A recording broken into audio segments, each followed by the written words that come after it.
thank you so much for coming today. We're so happy to have Jinseok Choi as part of our community. And big thanks to Jin for bringing us this program. Jinseok is an interdisciplinary artist who went to Hongik University and for his BA and to CalArts for his MFA. And he's been giving these informational workshops for a little bit now. And we're so excited to join him in sharing this really important, vital, and very complicated information with you all. I know it's a very fraught system. I know I personally have written so many letters for friends that I would like to stay near me. Jin runs a design studio called Sawdust Donut, and he's been through the O-1 visa recently, so he comes with not just kind of sympathetic knowledge, but real first-hand experience. He is joined today by Shevaun Wright, who is an artist and a lawyer, and she will be joining Jin in conversation, walking us through the process, and we're very happy to have Andrea providing ASL interpretation for all of this. Please join me in welcoming Jinseok Choi and Shevaun Wright. Hi everyone, my name is Jinseok Choi. Thank you for coming here today. I'm a visual artist, and I have gone through the O-1 visa process twice. The first time it was 2019 and the second time last year. So yeah, I have definitely a first-hand experience, and also because I went through the process twice, and also I have a lot of friends who have gone through the same visa process as well. I've been talking to my friends and interviewing them to get more information on it, because what I realized when I was at my MFA program, it was really difficult to find information. But I was thinking, there are just so many international artists who go through the same process every year.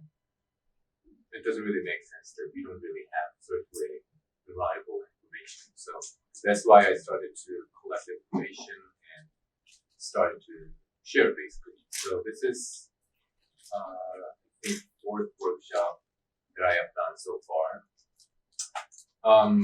So today we will talk about O-1 visa application process and many details that could be confusing to visa applicants. Before I get deep into O-1, Shevaun will give you general information about other visa types that could be options for international artists. So Shevaun will talk about it first, and then I will go deeper into O-1.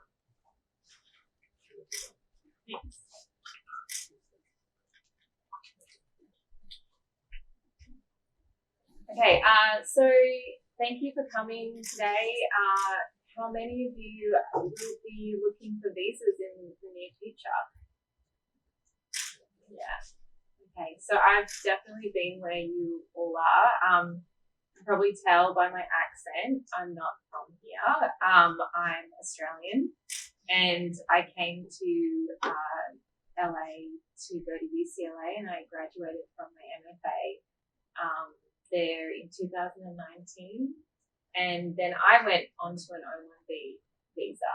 I'm now on a professional visa and practicing as an attorney here.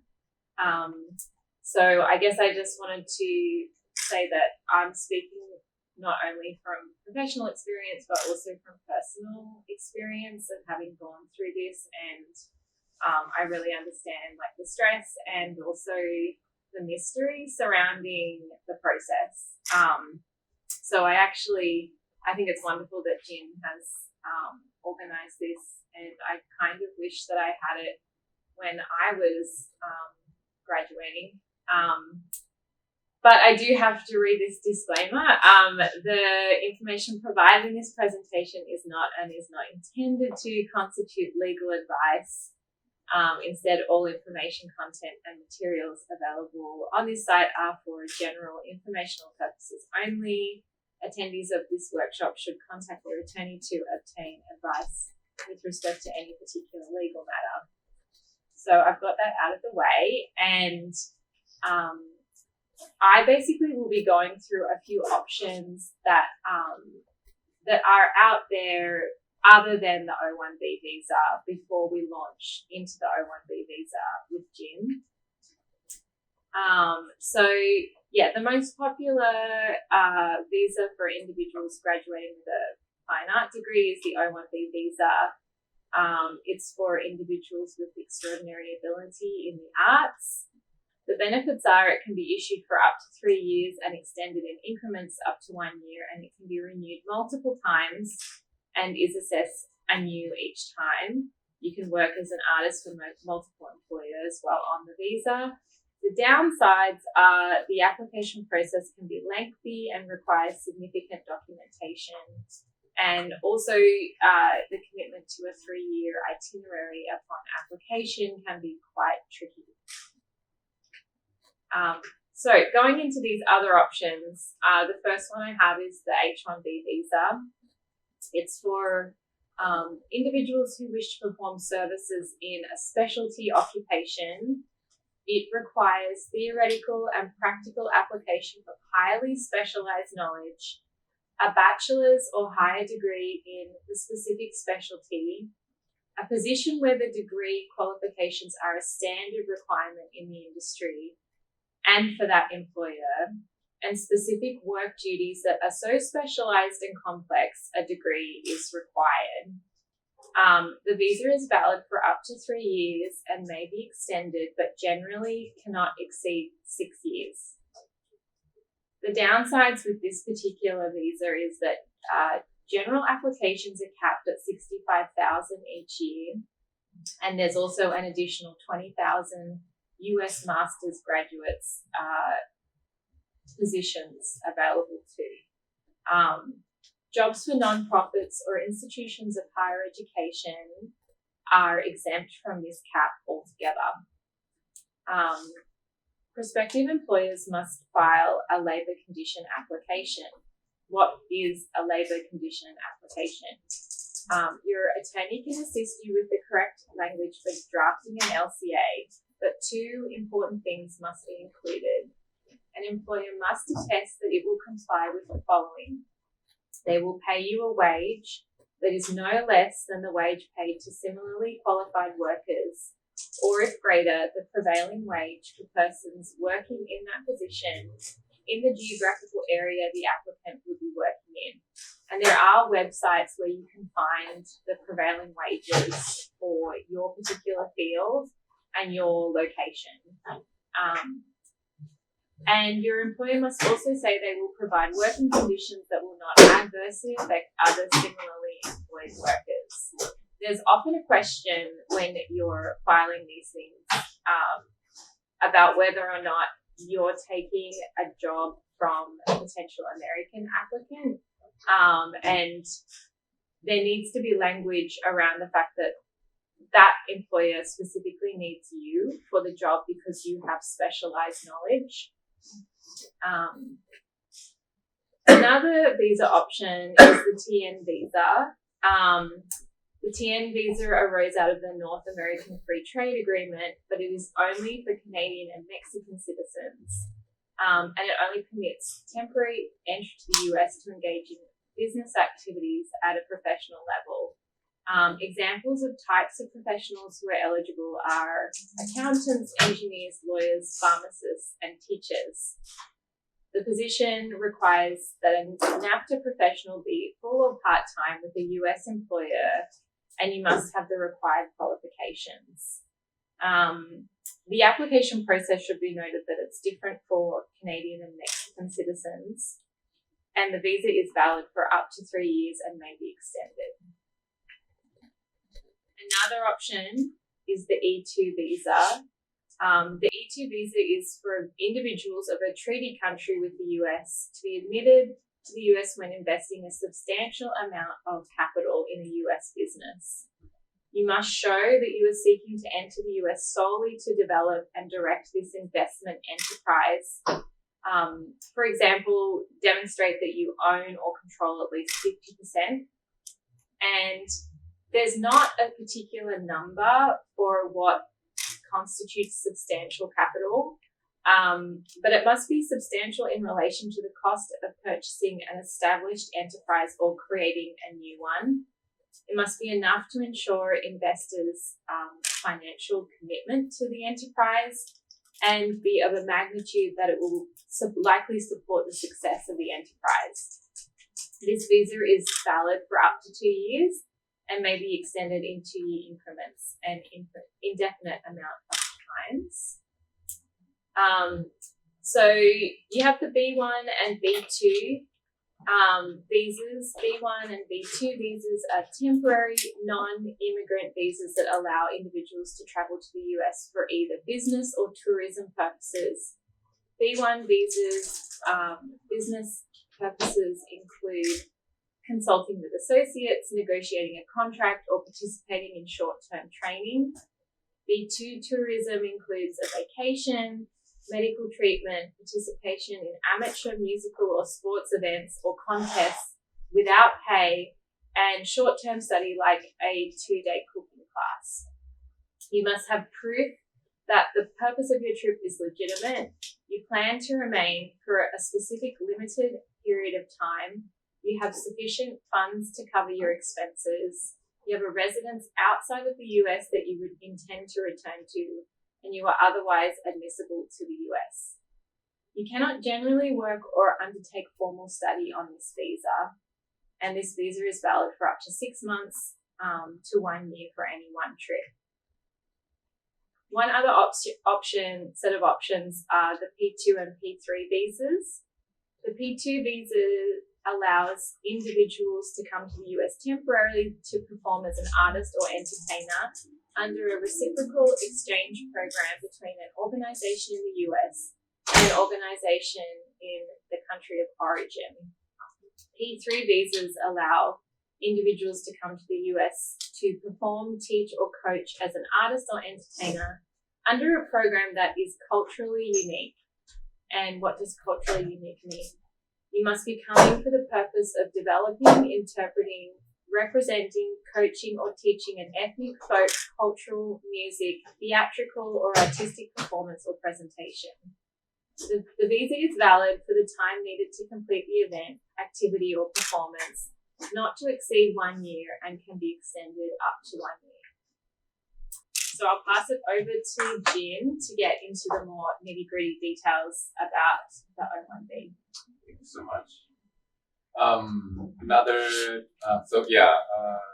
confide into O-1, but I have also with the disclaimer. So I'm not an immigration attorney or advisor. I will be sharing tips and strategies on planning, finding a right lawyer, getting press articles, preparing portfolio, etc., based on experiences of myself and my friends. Take this information as case studies done by people who recently went through the same process. So what is O-1? O-1 is visa is for the individual who has extraordinary ability in sciences, arts, education, business, etc., etc. So actually there are 2 different categories. O-1A is for individuals with an extraordinary ability in the sciences, education, business, or athletics. O-1B is for individuals with an extraordinary ability in the arts or extraordinary achievement in the motion picture or television industry.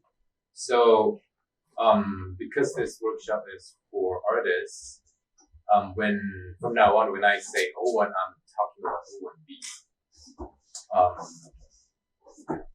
So this is what the process is going to look like. Hire a lawyer, work with them for a couple of months to put the truths together, submit your case in, and wait until you get approval notice or denial notice or RFE, which stands for request for evidence. We're going to talk about it towards the end of the slideshow. So USCIS asks for more evidence on some of the documents. So you and your lawyer prep the requested documents and submit, and then wait again. And then you get either approval or denial. Pretty simple. I found this data on the internet.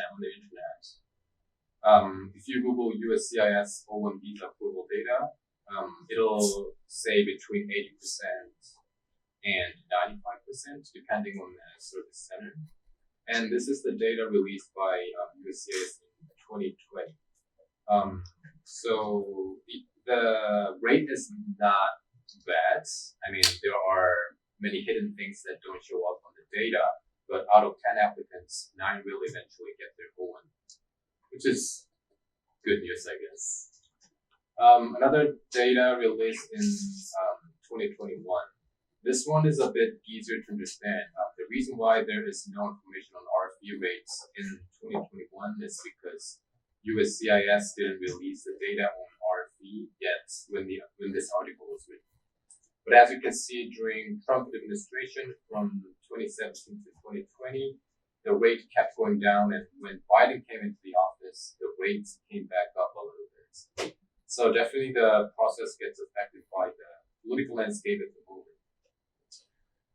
You might think it's still around 90%, so there isn't that much of a difference between the Trump administration and Biden administration. But as you can see, the percentage of RFE went drastically higher until 2020, which means your visa process will get delayed from at least 15 calendar days to a couple of months. And that'll affect your life so much because chances are you will be either staying in the States without a work visa during the time, or staying in your home country without a job just waiting for the visa. That is really mentally draining time, I would say. So during the Trump administration, the average of processing time got longer so much for everyone. For example, a friend of mine applied for the visa in February in 2019, went through RFE and still didn't hear back from USCIS. So upgraded her case to premium processing. We're going to talk about premium processing a little later. But it costs extra $2,500, and eventually got the result in October, and the result was denied. So imagine the anxiety that she had to carry for that 10 months, and the frustration about the denied results. It's very cool.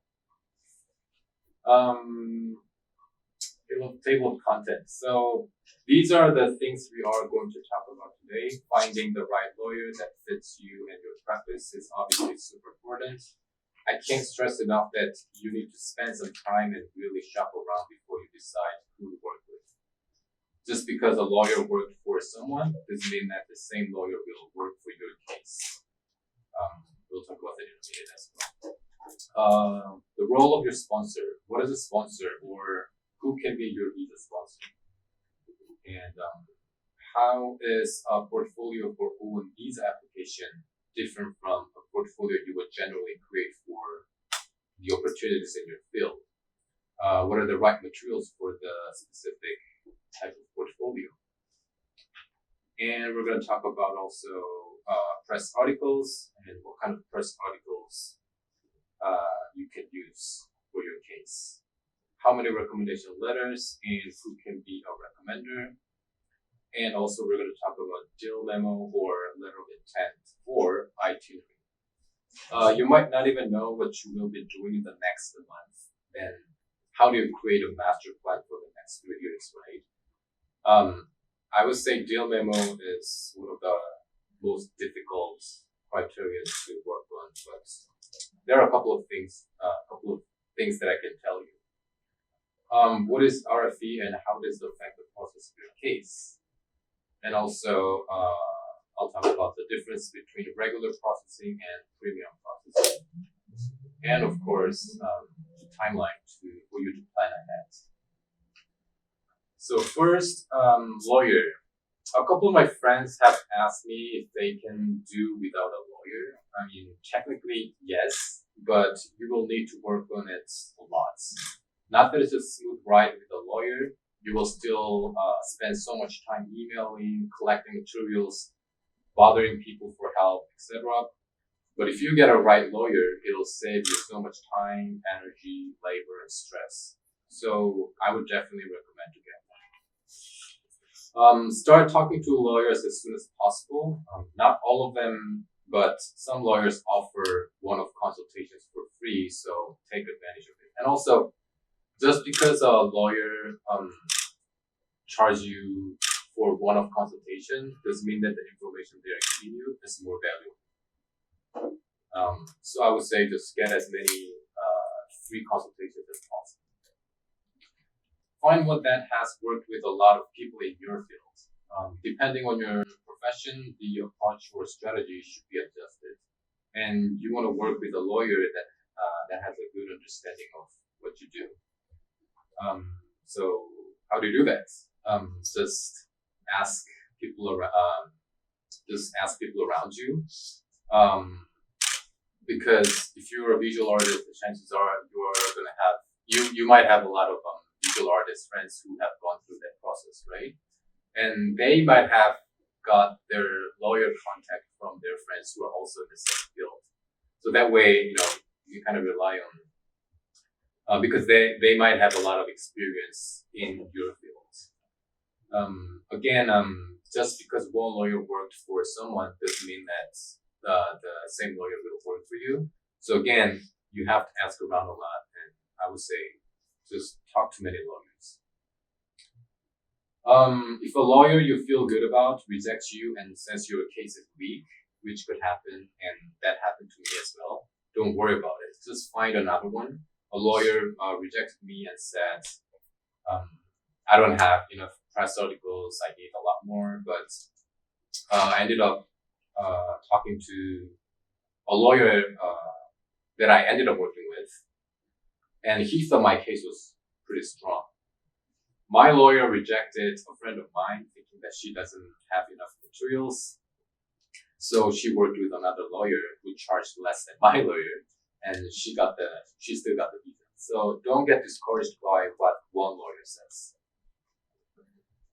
Things to consider about fees. Ask them if they charge the total amount upfront or half to initiate the process and the other half when your case gets approved. Of course, I think the latter is better because if you don't get the visa, at least you don't have to pay the lawyer the other half. Some lawyers might try to trick you by saying we charge you only half in the beginning and the other half before we send the case in. Then that's basically the same as paying the total amount upfront. You want to make sure if they charge you extra when you get RFE, which I will talk about a little later, but a lot of lawyers will charge you by their hourly rate for RFE process, which usually range from $100 per hour to $200 per hour, as far as I know. So ask them before you decide to work with them. How much they charge you for the fees has nothing to do with how good they are as a lawyer. The lowest fee I heard from my friends was $4,000. The most expensive one was $7,500. And I even talked to one lawyer who said their fee was like $10K. But a lot of my friends got the visa no matter how much they got charged by their lawyers. So again, shop around and get an affordable one who will still work hard for you. Recommendation letters. A lot of lawyers offer drafting the letters for your recommenders, so your recommenders can just review and sign on it, or at least they provide you a template. Some lawyers just do it no matter how many recommenders you have. Some might charge you extra if you want more recommendation letters than they offer. So ask them before. Like, do you draft the letters? Do you charge for the letters? If you do, how much do you charge per letter? This is a rare case, but you might want to ask if they will help you in case you leave your sponsor. I'll talk about this in a sec with the next slide. Last but not least, you should ask yourself if you feel comfortable talking to the lawyer. It's a long process, and if the lawyer is an a-hole, you will feel stressed out every time you talk to them, which will be a disaster. Korean performing artists I have talked to said they intentionally chose a Korean lawyer who they felt understood who they are and what they do better than other lawyers. The whole point of working with a lawyer is to reduce physical and mental burden. Getting into an argument with your own lawyer is the last thing you want to do. So again, talk to as many lawyers as possible and ask yourself whom you felt the most comfortable with. Next, sponsor. What is the role of your sponsor? Technically, your visa sponsor is the petitioner and you are the beneficiary. But of course, in reality, you and your lawyer will do all the work and get everything ready, and then your sponsor will just sign on a couple of forms before your lawyer submits the case. There are 3 categories of the sponsors. If you look up the USCIS webpage, they will use different kinds of terms, which was really confusing to me. But after talking to a couple of lawyers and friends, basically there are 3 categories. So number 1 is an entity, a company or institution you work at can be your sponsor. The good thing about this is because they want to hire you, they'll probably take care of all the fees. So it's free for you and also less work for you. And I don't know if this is true or not, the chance of getting the visa is higher if a company is your sponsor. Again, I don't know if that's true. The downside of this type of sponsor is if you quit the job, the company or an institution, it means you are leaving your sponsor, and that means your visa becomes invalid.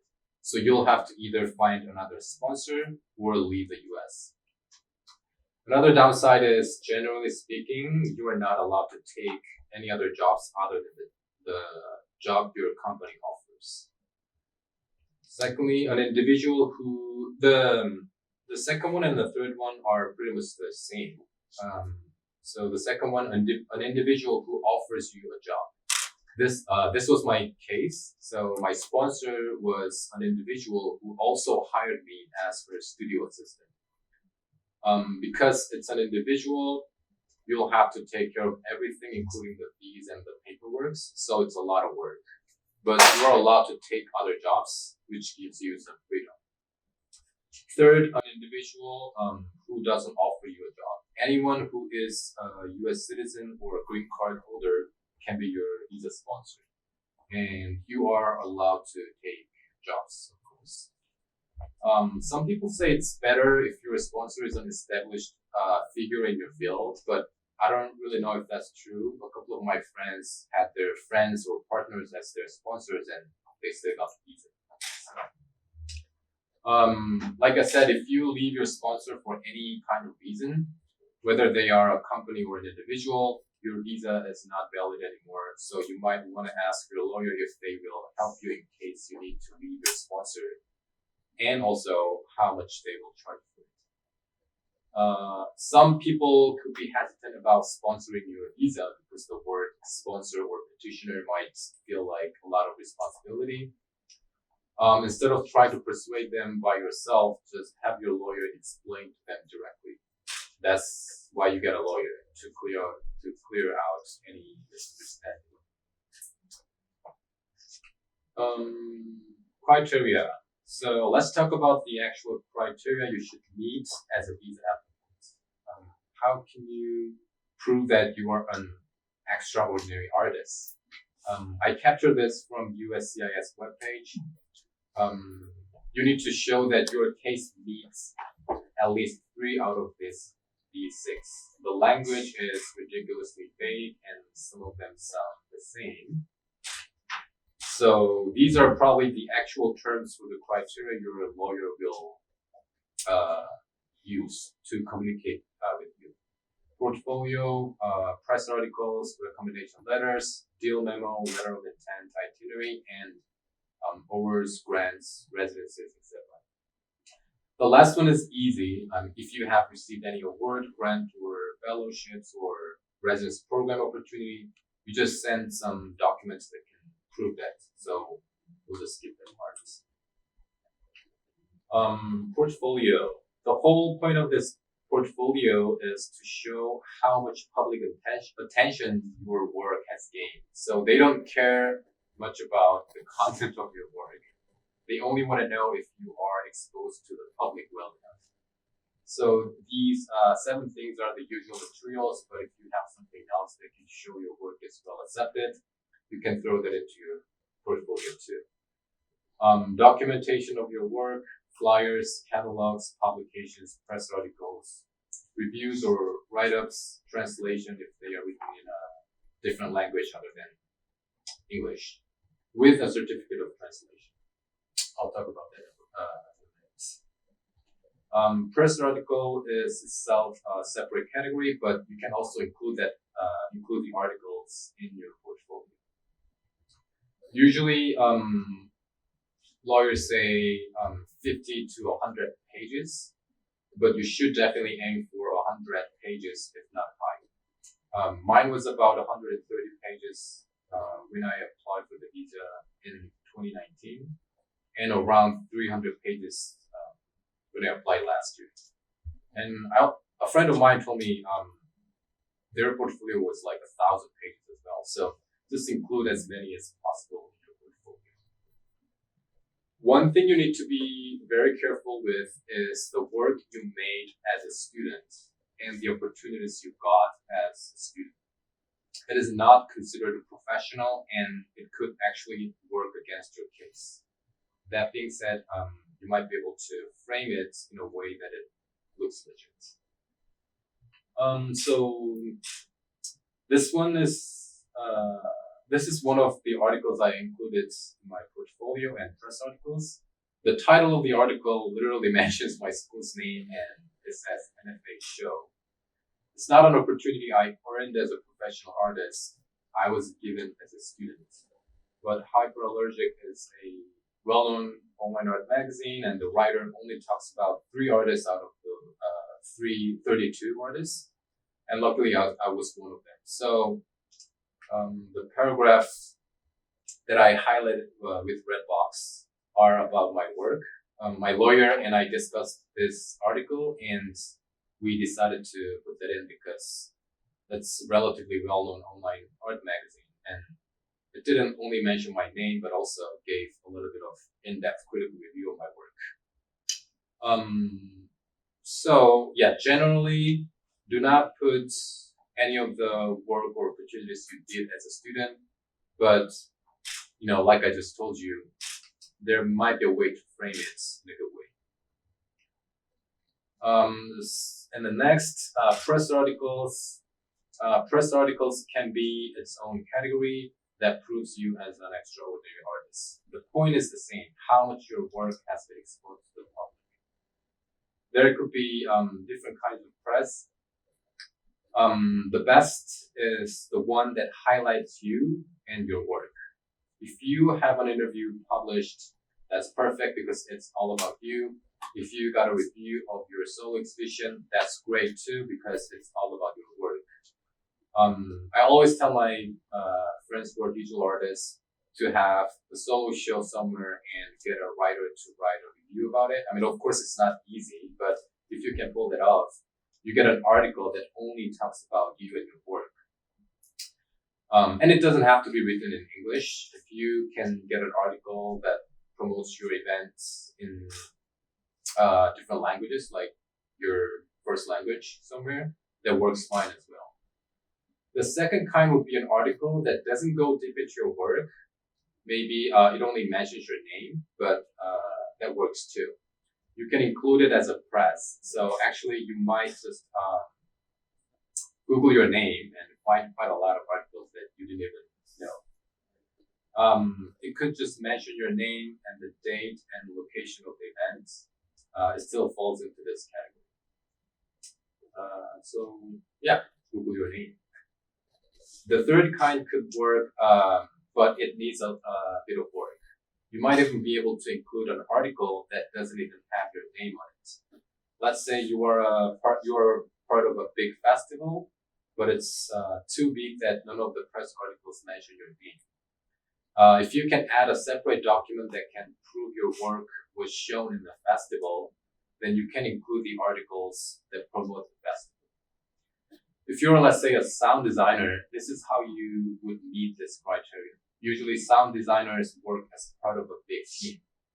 You might work for a movie or a Broadway musical, etc. When they release press articles to promote those movies or musicals, they will never mention the sound designer's name. They will only talk about famous actors or the director.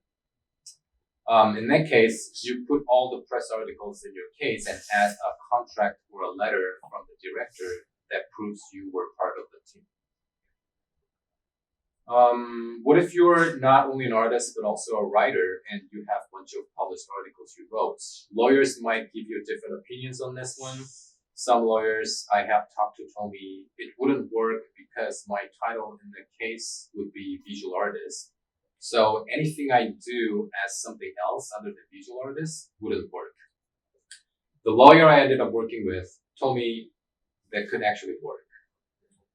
So in this case, there is a room for different interpretations. That being said, I would argue there should always be a way to frame your writings as part of your practice. So,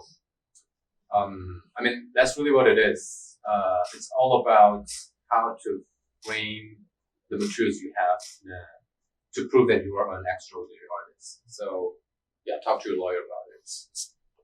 If an article is written in a different language, like your mother tongue, it works just fine as an article written in English. You just need to add the translation, and there are two different ways. Translate on your own and certificate of translation signed by someone else who speaks the language and English, and their CV or resume. The second one is just hire someone to translate all the articles. I went with the first one because I didn't want to spend extra money, but obviously it's more work. If you need more articles, you might consider a lawyer who can offer articles. They usually charge extra per article, so that's what you need the most. Ask lawyers if they can connect you with a writer or a publisher. Again, be careful with articles that are associated with your school. If you got the article published on your school journal, your lawyer would probably advise against it. You might be able to include it and get away with it because I have seen it actually from a friend of mine who recently went through the same visa application process. She got the visa, but in her press article, one of them was actually school journal. So you might be able to get away with it, but I would recommend it. Recommendation letters. Lawyer might tell you different numbers, but after talking to people, I think it's safe to say you should get 8 to 12 letters for this criteria. Someone I have talked to got away with only 4 letters, but I would say recommendation letter is relatively easier than other criteria, so try to get as many as possible. Of course, the more established artists they are in your field, the better. So reach out to people you look up to. Even if you are not that close to them, just reach out to them and ask. People might reject you, but you got nothing to lose. My tip would be, excuse my language, but just guilt trip the shit out of them. Like, hey, I'm really desperate and it's an urgent situation. And it's just only one letter for you, but it might save my life. Blah blah blah. I mean, you don't have to sound that miserable, but yeah, I mean, make them feel sorry for you. Don't feel ashamed of it. Sometimes you gotta work with it too. And also, people tend to be generous in that kind of situation, so you should definitely take advantage of it. Most lawyers offer to draft letters for your recommenders, but that doesn't mean you can fully rely on it. You still need to give your lawyer some context about the recommender and the relationship with the recommender, so your lawyer can write something that feels convincing. And when you get the drafts, before you get signatures from your recommenders, you want to go through them and see if there is anything weird in it. Your lawyer might be crossed with a lot of cases and made a lot of errors in it. Do not fully trust your lawyer and always double check things. In the worst case scenario, your case might get rejected because of a stupid mistake that your lawyer made. I'll tell you kind of crazy story towards the end of this. So this is from a Google Doc I shared with my lawyer. So when I applied for the first time in 2019, I had 11 recommenders. So I gave my lawyer the context of each recommender, and this is about one of the recommenders. I'm sure my lawyer didn't check all the links I gave him, but I gave him everything I could think of because I really think the amount of work you put into could affect how much effort your lawyer put into your case too. You really don't want to give your lawyer any excuse to be lazy. You need to show them you are on top of everything on your end so they don't think they can be lousy and mess up your case, because that could happen. So as you can see, I gave him like the name of the recommender, the title, their bio, and a little bit of context of how I met the person and what kind of works that the recommender experienced. So I had like 11 of them. Bill memo, letter of intent, itinerary. So for this criterion, you are showing that you are getting paid some amount of money from opportunities because you're talented. It is almost impossible to have full 3 years plan. So you need to quote unquote fake a lot of documents with the help of many people. I mean, for the lack of a better word, but I said fake, but I'm not saying that you can just create just random, documents. I would say you should talk to someone who is interested in your work and who is interested in doing some events or works with you. They might not have a, set in stone kind of plan with you yet, but they might be willing to work with you in the future. So in that case, just talk to them and just have them write a letter that mentions like specific numbers, like dates, location, and honorarium or stipend, things like that. So I don't think I ever heard anyone say, "Oh, all the deal memos in my application." My visa application were real. Usually some of them are real, but a lot of them are quote unquote fake documents in reality. So you talk to someone who is in a position where they can write some kind of contract that says, this artist is going to have a show from this date to that date, where and like how much money they would get as an artist, something like that. I found that visual artists often get confused when they talk to their lawyers on this. The reason is, let's say you're a graphic designer, then your money-making job is pretty well aligned with your career. You design, beautiful posters or flyers, and you get paid for that. Whereas visual artists really make money out of their profession, which is presenting their work to the public. Only 1% or less really make money by selling their artworks, and the rest of us have day jobs to make a living, like working as someone's studio assistant or fabricator or art handler, art educator, whatsoever. Some lawyers say you can't have the contract of your assistant job as a deal memo because your title of your case is visual artist, but you working for someone's studio assistant has nothing to do with you being a visual artist. So you need some documents that prove that you are showing your artwork somewhere and you are getting paid for that. So that's solution number one, which is very difficult to plan out the next 3 years. However, my lawyer was saying, you can actually just get a contract that says, I am hiring this artist because they have great artistic skill set and I need the artist for my studio work, so I'm paying this artist this amount of money monthly. That's solution number two, which is a lot simpler because in that case, because it's a monthly income, you don't have to have 10, 12, 15, 20 deal memos for the next 3 years. If you just have a contract that says monthly income, that means they would just assume that you will be working for the artist for the next 3 years. So actually, in my case, I only had 2 deal memos, one from my visa sponsor and another one from another artist. So that's solution number 2. But so this is kind of example of solution number 1.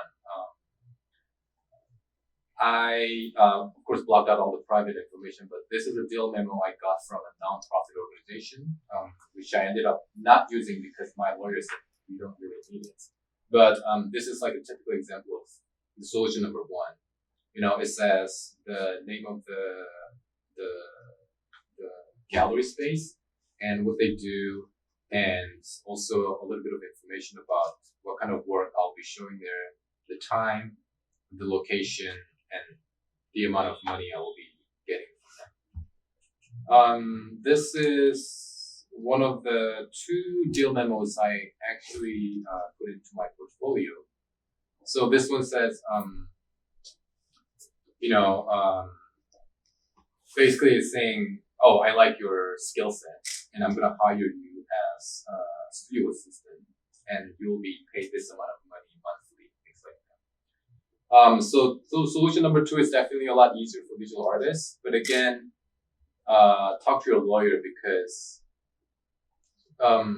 like I said, out of the 6 criteria, you can only meet 3 of them.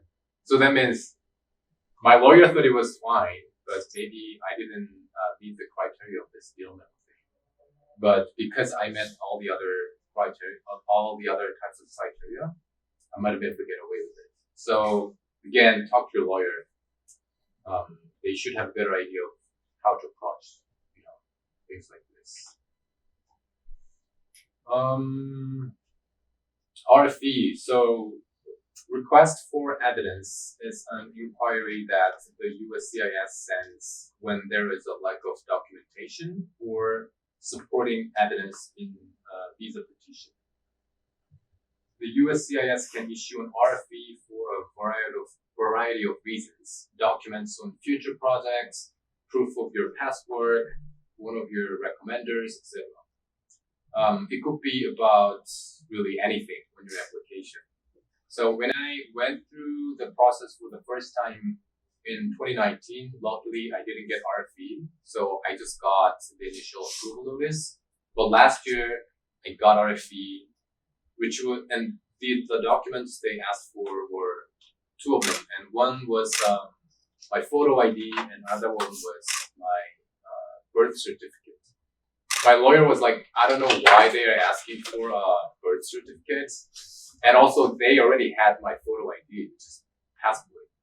But the next day I got the RFE. I went to Korean embassy in LA, got the birth certificate, got the certificate of translation, and sent them in the next day. So should be really diligent about responding to RFEs.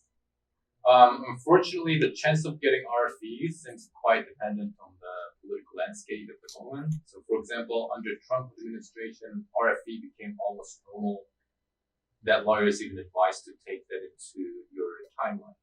So, if I remember correctly, in 2020, RFE rates, approval notice after RFE was 30%, which means there are still a lot of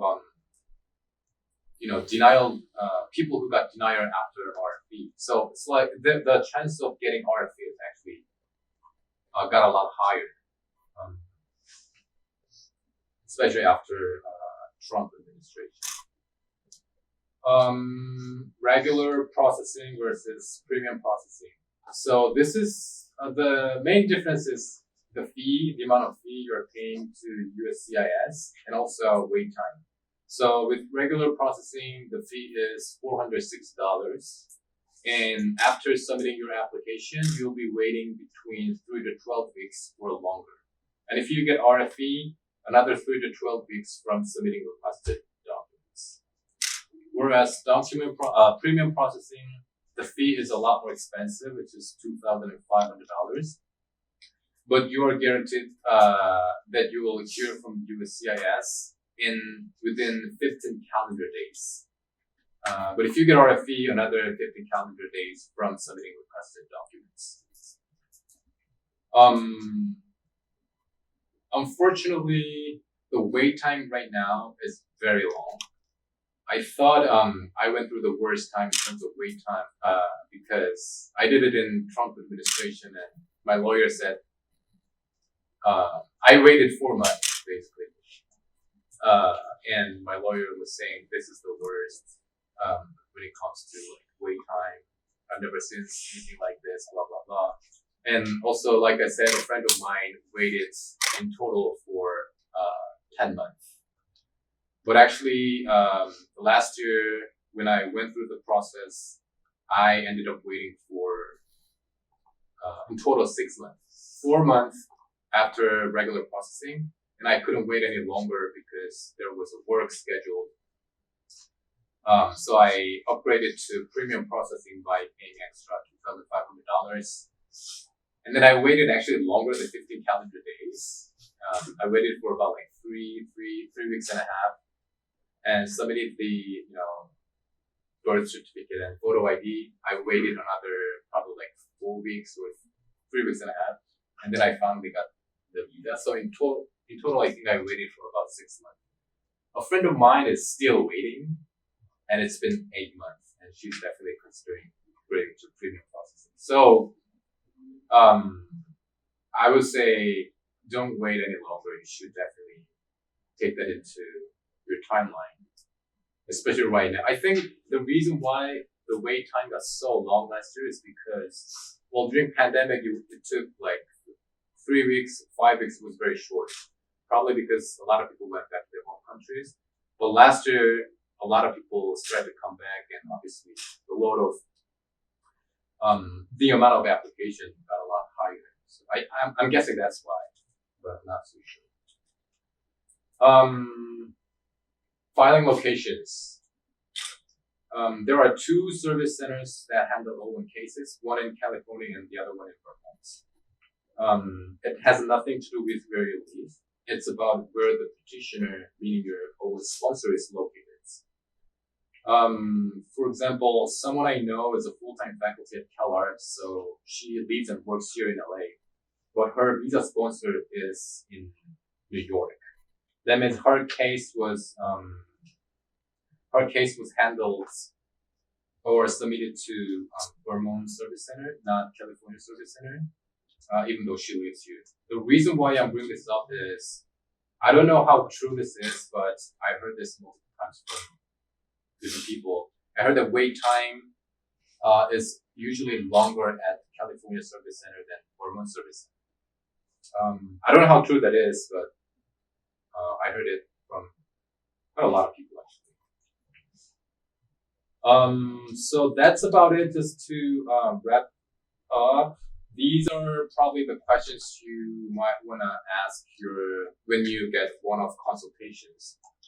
The experience with people in your, their experience with people in your field, drafting for, whether they would draft for your recommenders, and if they would charge extra if you want to include more than they offer.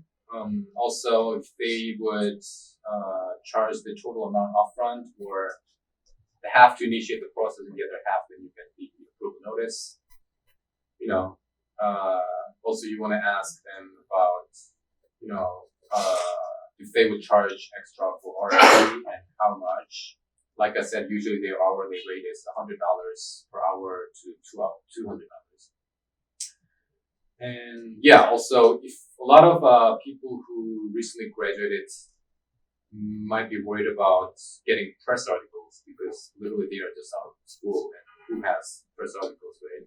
So in that case, you might want to work with someone who can actually offer to connect you with a writer or publisher for press articles.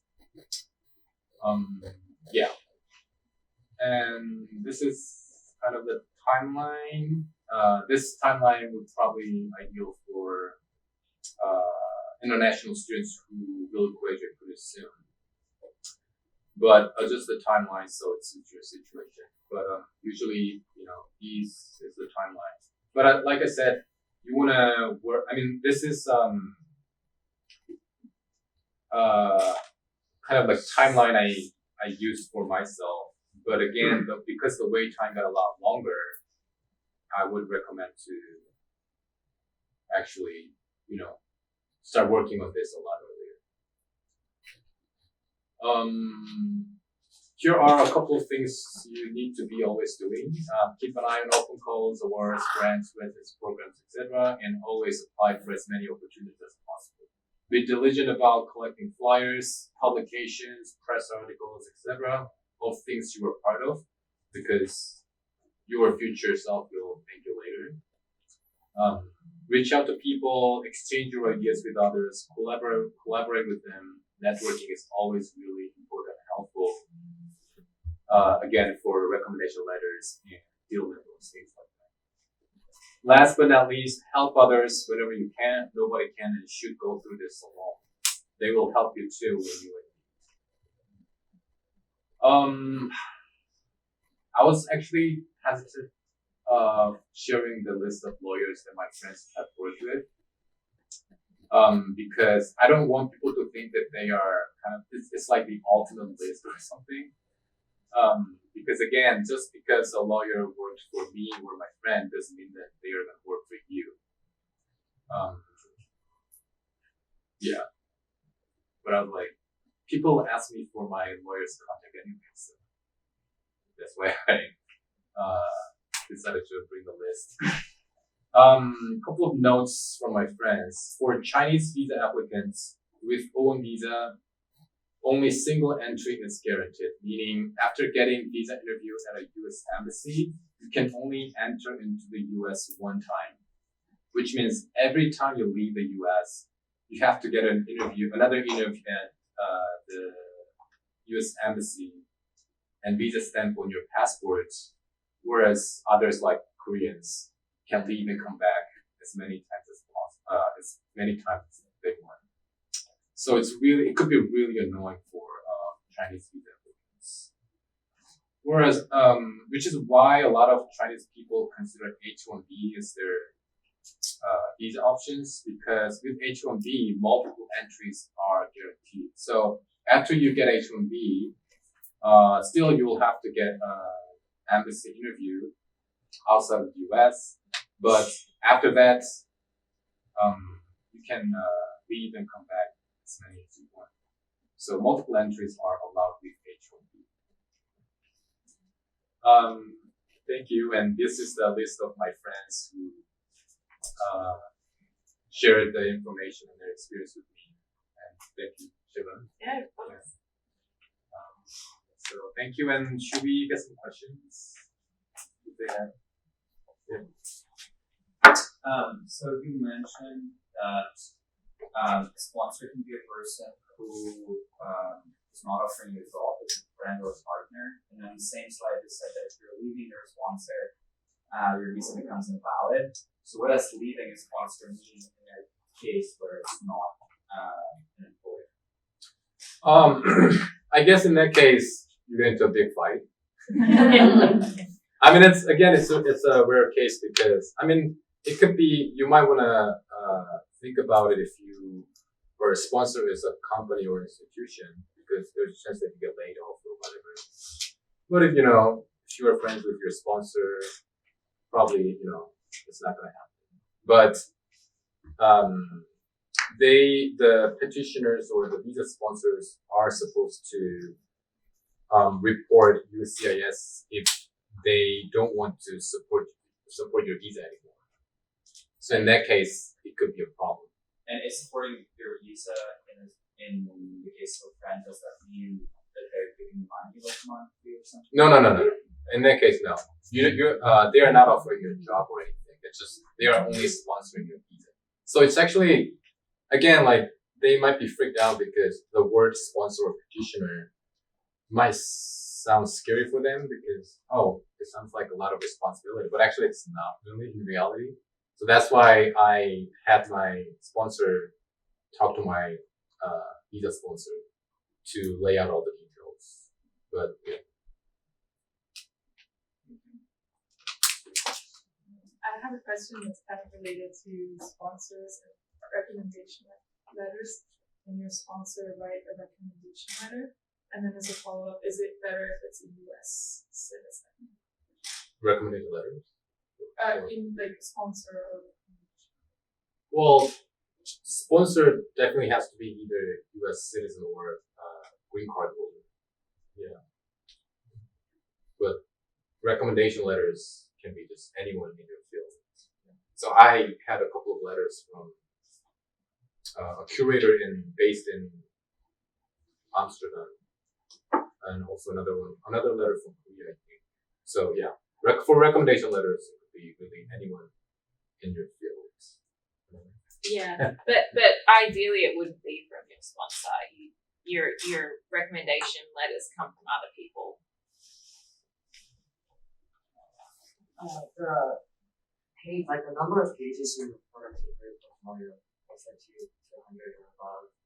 What is a page referring to? Is that like a single piece of article or like? Like literally like letter size paper. So if the article is really long, yeah, it could take. So I know 50 to 100 sound kind of crazy, but actually, like literally just Google your name and you might find a lot of articles that you haven't even seen before. And also, when I say article, I'm not only talking about press articles, but also, like, for example, when I had like group shows here and there are a couple of platforms that kind of promote some events, and they don't have any like in-depth review or anything. They only have like the time, the dates, location, participating artist names, things like that. You can also include that into your portfolio. So 100 pages is not really too much. Hey, how about the Instagram post by famous artists or famous creators? Do you think that's good for evidence too? I mean, I'm not 100% sure on that. But do.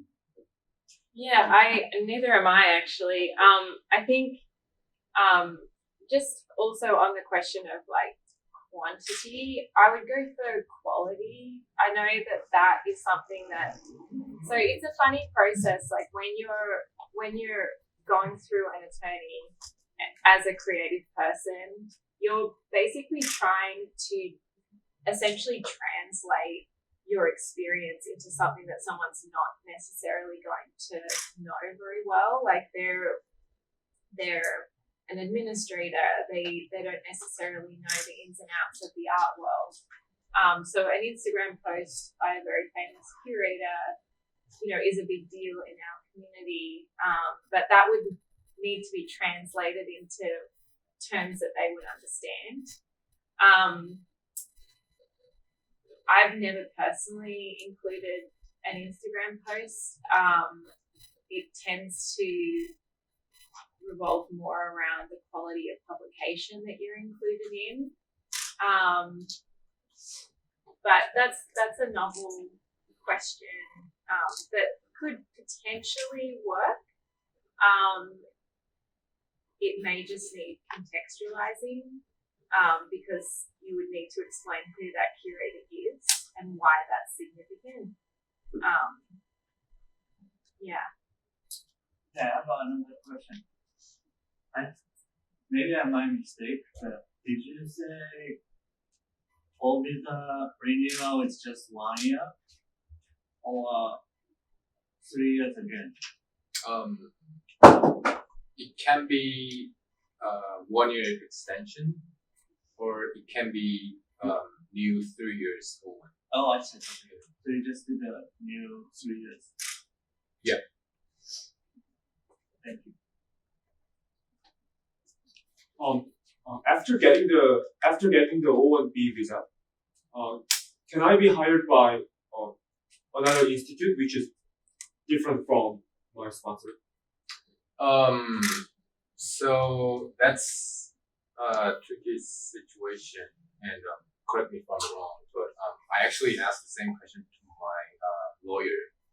So if your sponsor is a company or institution, you are not allowed to take other jobs. But if your sponsor is an individual, then you can freelance. But a lot of people, questions. The question that a lot of people have is, what if my sponsor is an individual, but I want to work at a company or institution? So in that case, it's up to them actually. So I have a similar experience. So again, my sponsor is an individual, but I have been teaching winter sessions at my school, CalArts, and CalArts doesn't have any strict policies on hiring O1 holders, meaning they're gonna hire someone who is on O1 visa that they didn't sponsor. Does that make sense? But a lot of UCs and CSUs, they are not gonna hire O1 holders unless they sponsor. So I actually went through like the job interview process, job application process here and there, thinking that, I'm on O1 visa and teaching or getting a job at an arts institution is definitely considered my field. So I applied it. I went through the finalist interview, whatever, and they wanted to hire me, but actually HR people told me that no, we don't hire O1 holders for that position. So actually it was pointless for me to go through all this stuff. So in that case, first it might be also related to the position. So you would want to figure that out before you go through the job application process. And also, my lawyer told me you can be on 2 O1 visas. So one with an individual sponsor, so you can freelance. Another O1 with a specific institution or company, so you can work. So you know what I mean? Like the job the company would offer will be on the O1 visa that they sponsored, and all the other jobs will be on O1 visa that is sponsored by an individual sponsor. Does that make sense? It's tricky. It is tricky. Yeah. So what I'm trying to say is you are on at the same time you're on 2 different O1s. So one with a company, or an art school or whatever.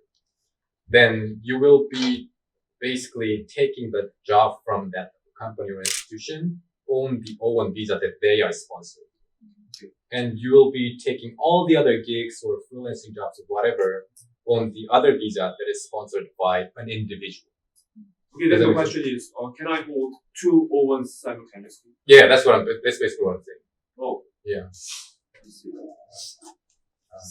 So you can do one at the same time. So you can do 2 at the same time. You apply it twice and Yeah. hold it. Yeah. Okay, I see. But I think, if the institution and company are interested in hiring you, they probably have, like art institutions, whatever, they probably have their own lawyer.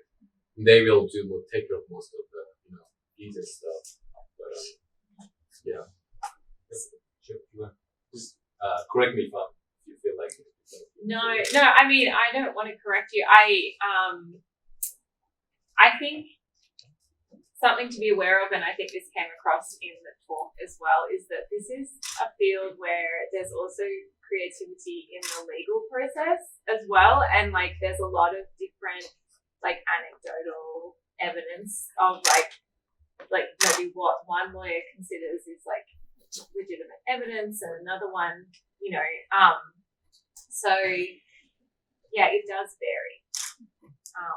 But I would say ideally, I see you at the back. Ideally,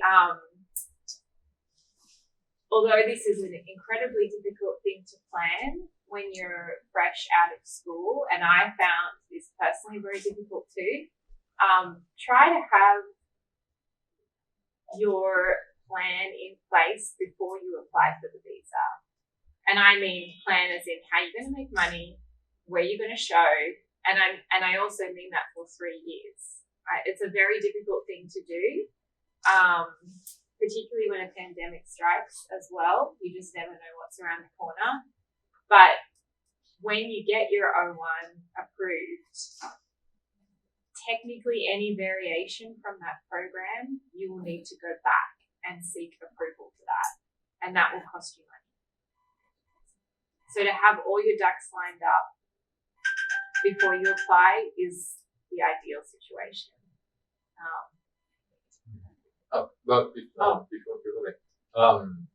My lawyer told me you are technically allowed to take jobs that are not in your deal memos and itineraries, but you have to inform your visa sponsor and technically you have to get approved from your visa sponsor.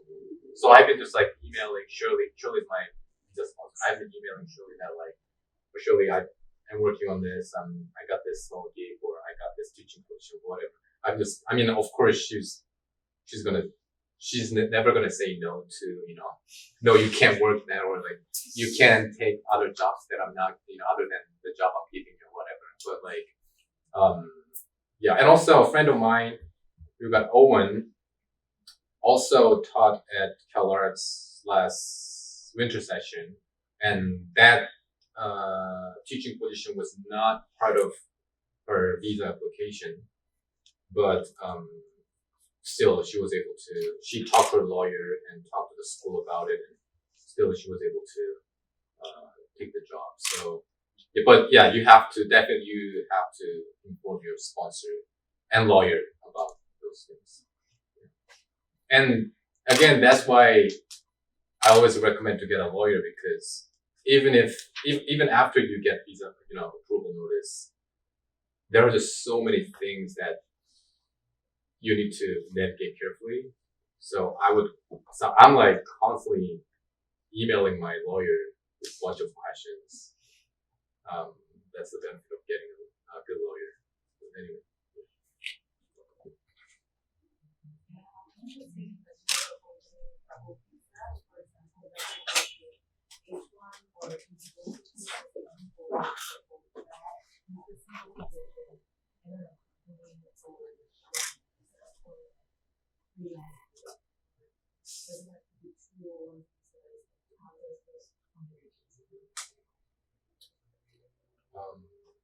That actually, I don't know the exact answer.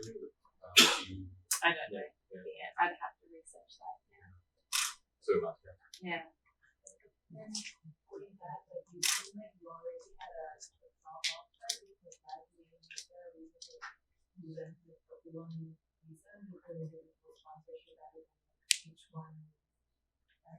Well, H-1B was not an option for me because I already knew I definitely want to stay in the US, but H-1B is lottery. So there's a chance that you will not get the visa no matter how extraordinary you are as an artist. I didn't want to, take that risk. And also, isn't it only like there's like a specific time you can apply for the H-1B, right? It's not like ongoing. Yeah, because there's a reserve of 20,000 like applications set aside for graduates from US programs. I think that's where the timing comes in, because you want to fall within that 20,000 in addition to the 65,000. And remember, you're also competing with people in different fields. So I think that's like one of the main drawbacks. And also like there is less flexibility in terms of who you can work for, and also making money from your art, which ideally, even though, as like new graduates, you're not necessarily doing that, you sort of want to have that as an option.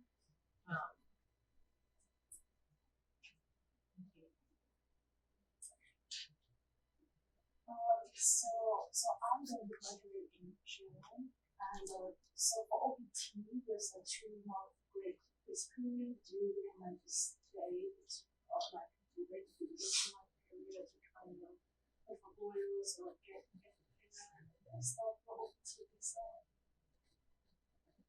I think I would think it would be should I always be careful for everyone. I mean, it's up to you. Some people might have, some people might already have like enough materials for these applications that you don't really have to worry about it. But I personally, well, when I started my MFA program, I was already thinking about getting O-1, and I was just sending out any kind of like open call opportunities, just any kind of opportunities basically.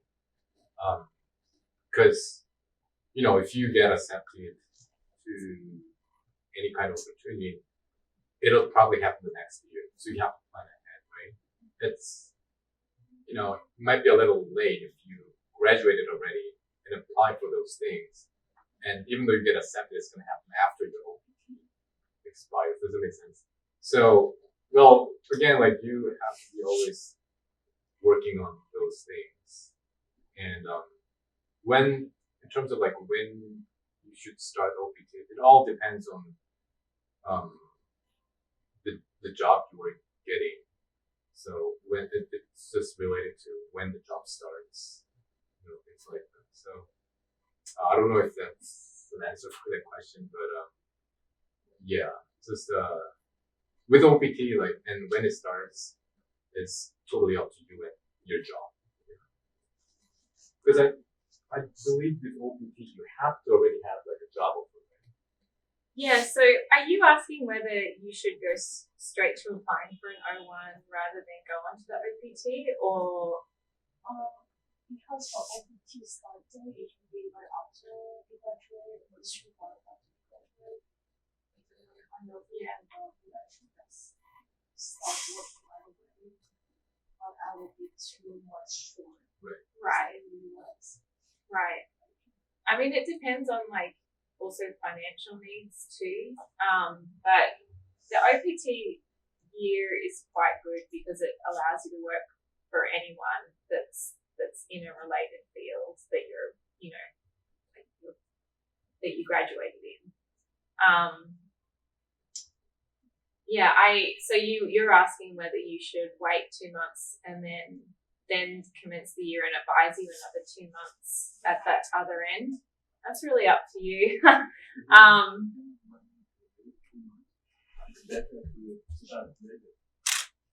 No, that's true. Yeah, I also just personally am pretty conservative about all of this stuff because, you know, as a foreigner in the US, like I never want to sort of miss a deadline or, you know, have anything delayed for any reason. So I guess my only advice is, yeah, just make sure you don't wait too long. Yeah, that you're on top of your paperwork. Because it also haunts you down the track, if anything, you know.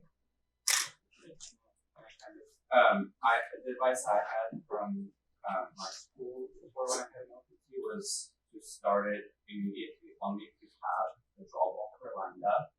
And if you're not, you should wait.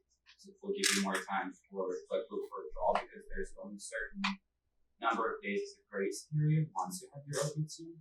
So if it happens that you already got your OPT but you still don't have a job, your grace period days are going to be used up. And so if you reach that limit, you're going to get deported. I think so. Yeah. But then you have, technically you have, is it 3 months? I think it's only a month. I think it's 30 days or something like that. And so in that way you have like, if you don't start your OPT right after graduation, you wait to apply, then you have technically 3 months to look for a job. It's 2 months in between graduation and OPT and an extra 30 days of the OPT break.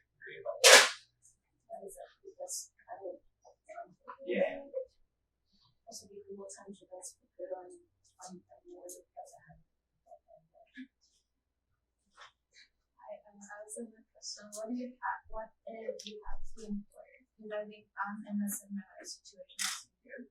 I work as a part-time faculty, but I also work for the company.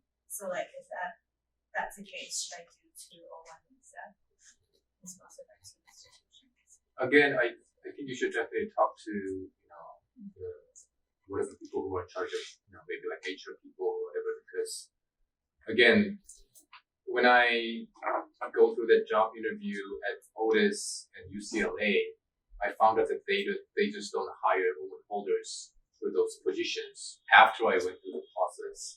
But like I said, CalArts is not my visa sponsor. I have individual sponsor, but CalArts doesn't have any problem with hiring O-1 holders. That's why I'm able to work there every year. A friend of mine is also working there on O-1 visa sponsored by an individual. So if they are fine with hiring you without sponsoring your O-1, you can just get sponsored by an individual and just realize that. I think if they are fine with it, you should figure that out. Art Center is also saying that's CalArts. Art Center is also saying Oh, they hire without if they're not going to be a sponsor, but they will hire. O-1 holders. Yeah. Good to know. I should apply. I think what's in play is for because I think generally schools will hire you know people but not for a full time gig, but if it was like an adjunct position or a part time like a single class or something, I think you can still apply and teach. Just they won't sponsor you. Right. Yeah, I think it's a little bit kind of confusing because so I had like similar experience with that with a couple of different art institutions. So like I said, at Otis and UCLA, it was a shop technician position. So I wanted to take that job because I would have access to the facilities, right? So it's totally different from lecturer positions or faculty position. Well, UCLA was mix of lecturer and shop technician position. So I don't know if the situation is different if the position is part-time faculty. But also I once gave an artist talk at CCA, and they gave me a hard time paying me after the artist talk. It's only one-time thing, and also only a couple of $100, but there was just so much email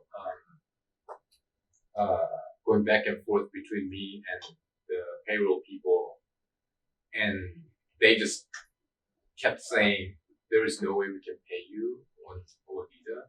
So my friend who organized the artist talk felt really bad for me, and what happened was she got the money from the institution and she just paid me cash. It's ridiculous, but that's the limitations with O-1.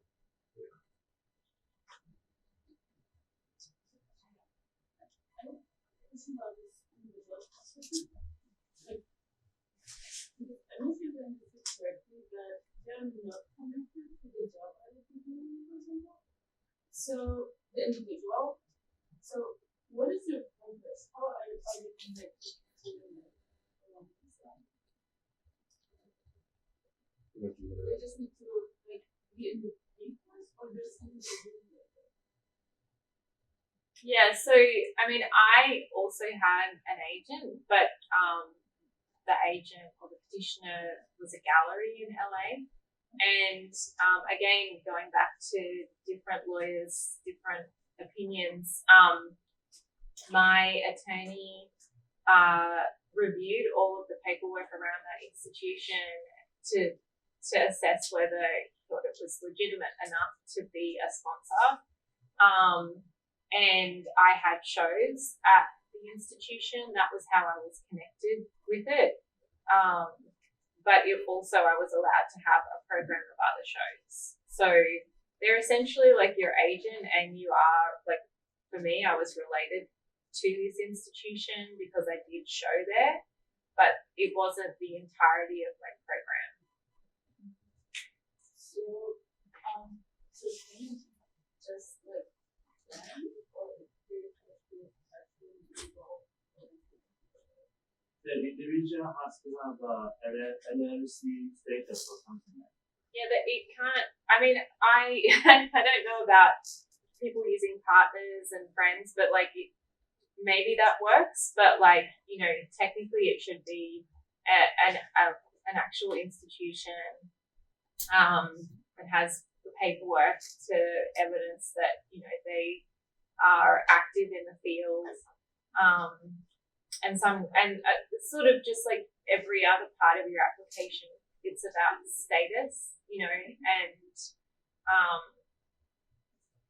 appearing legitimate, on its face. Yeah. But like I said, a couple of my friends got O-1 visa, and their visas are sponsored by their partner friends, and they still got the visa. So, yeah, I think it's also all about like looking legitimate and kind of framing in a proper way. But yeah, a couple of my friends definitely got O-1 visa, and their sponsors are one of them is just their partner, and another one is just from friends. And I have like 3 friends who got visa with their friends as visa sponsors. So, yeah, but obviously, again, it's all about like proving that how extraordinary you are. So obviously, you have to have other materials that can prove that. Yeah.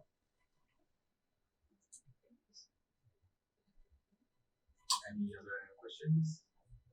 I believe that the extended for visa, do you have to remain the same sponsor or there's limitations for that visa for? So I surely sponsored again, but it's not an extension. It's the new visa. But I well, maybe this can be available information. So after my OPT expired, so before my OPT expired, which is technically F1 visa. OPT is not a visa. You're still on F1 visa. Before my F1 expired, I submitted the visa application, right? And according to my lawyer, you can stay until you get the notice. So, but you're not allowed to work, but you're allowed to stay. Whereas when my old O-1 expired, I submitted the application a couple of months before, but the wait time was significantly longer than I expected. I thought I could wait and just stay in the States too. My lawyer said, no, you have to, it's a different situation, you have to leave and come back when you get the visa. So I ended up changing my status as a traveler. If I knew that I was going to wait 4 more months, I would just come back to Korea and wait there. But I didn't know at the time. I thought it could be just done within a couple of weeks. So we changed my status as traveler. But for some reason, from old O-1 to new O-1, he said, no, you're not allowed to stay. But I discussed this with another lawyer, and she said, you are allowed to stay as long as you hold onto your old approval notice, which is I-797, and hold onto another document, which is I-797C, which is not an approval notice, but it's just a notice that they receive your visa application.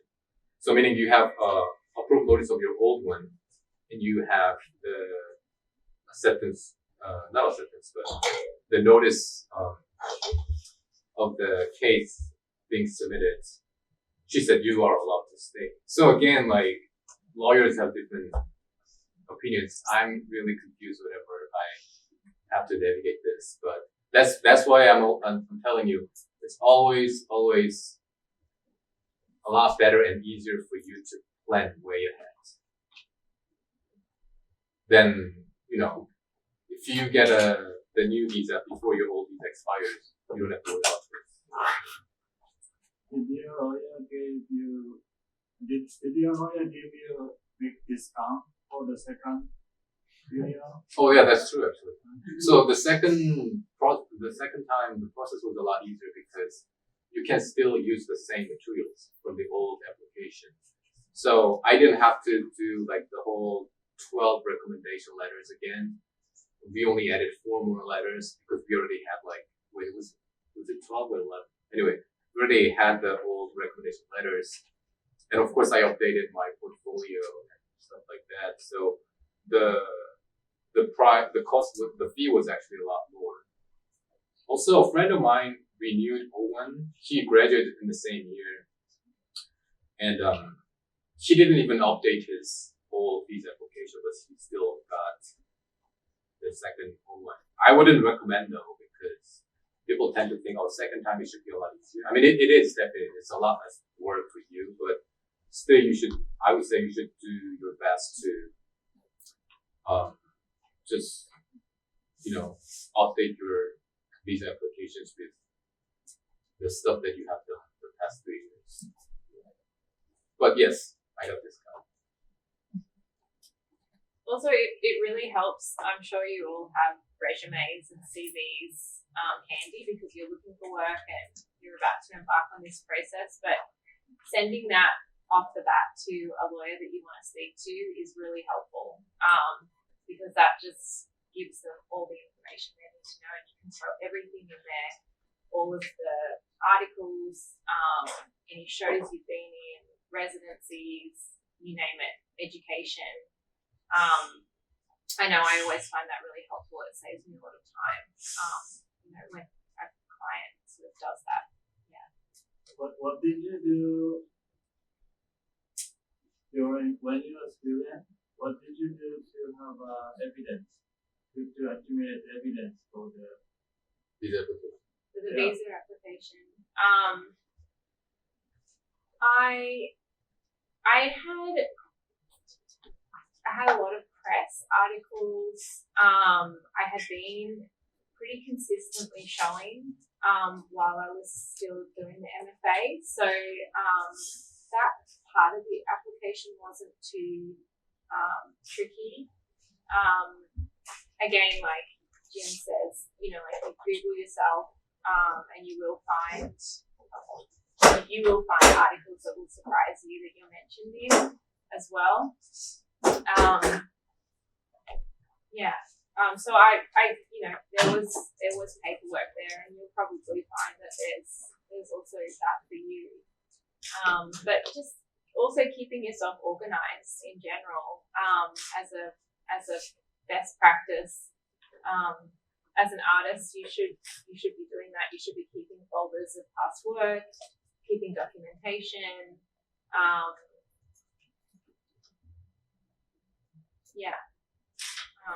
And also, we've all gone to pretty good schools here, so you should also have made contacts with significant artists in the field, which also helps.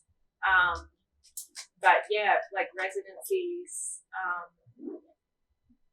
just staying on top of your resume, I think, is the best way to keep a track of like your history.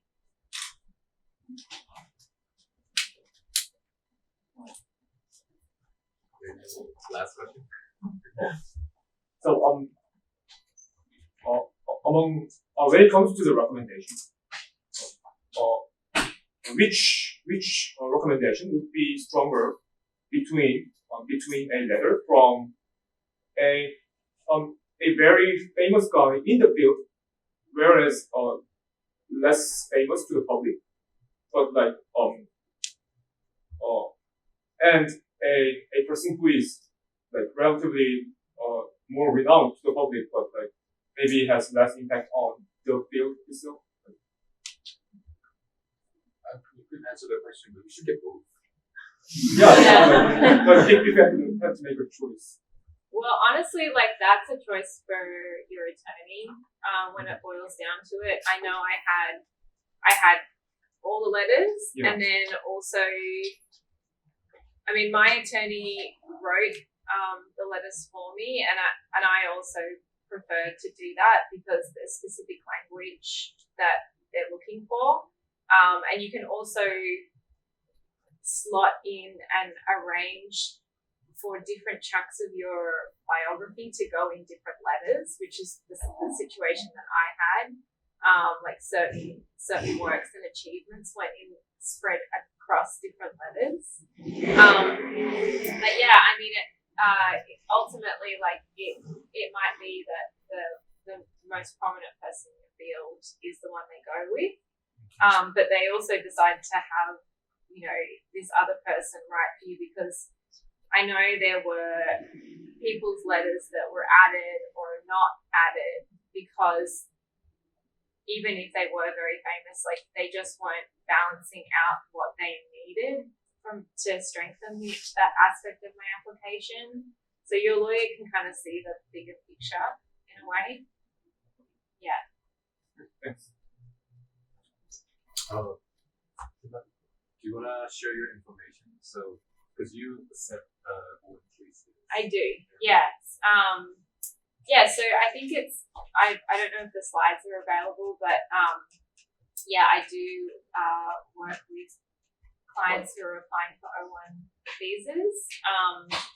And if you want to get in touch, I do understand the art industry and I have also been through the process myself, so I understand how stressful it is. So feel free to get in touch if you would like. And thank you for having me. Thank you, everyone.